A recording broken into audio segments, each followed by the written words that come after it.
Hi,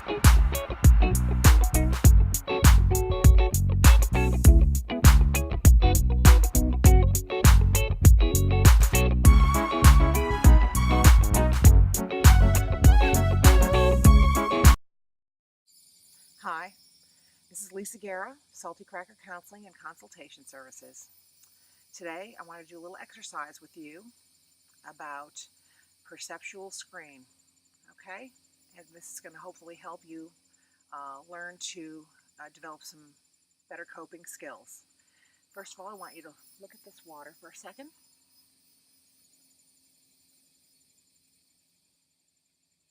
I want you to look at that and now take notice of the nature of your thoughts. And what kind of thoughts did you have when you looked at that water? How did you interpret that? That water it's reflecting red. It's a bit unusual. So if you look at that and you say, oh my gosh, that must be really polluted, or it must be, something must be killed, or it looks bloody, or oh, it must be a bad omen or something, okay? That may be significant on the bigger picture of this big screen, okay, of how you look at the world.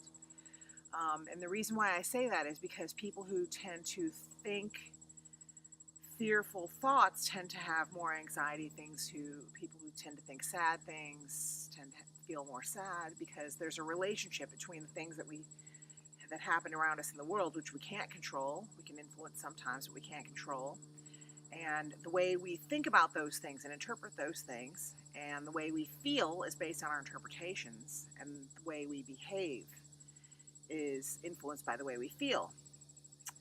So that relationship I would like to talk about more in another video. It'll be a longer one, but this time I want you to just kind of take a notice of your own thoughts, because if you have a perceptual screen that is more dismal, then the way you look at the world is going to tend to make you feel like this is more of a dismal place to live. It's more awful. You'll be more aware of the awful.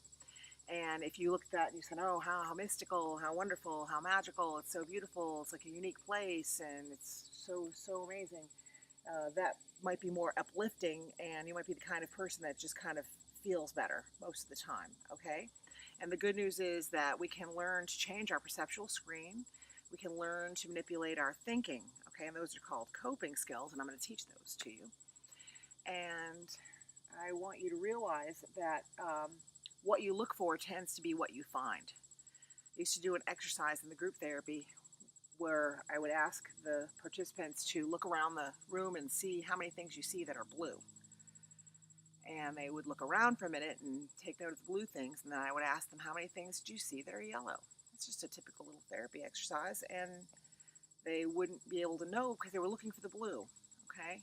So what I'm saying is, if you look for the negative things or the fearful things, the dismal things, all the bad in the world, that's pretty much what you're going to see, and you're going to believe, and you're going to put more emotional attention toward that. And that might contribute to a lower quality of life than someone who looks more for the happier things to be glad about. Okay, so I wanted to share that with you today, and I hope you find it helpful. And if you'd ever need my assistance, you can call me at 352-433-4956 or saltycrackercounseling.com has a contact page, or saltycrackercounseling@gmail.com. Okay, thanks for joining me today.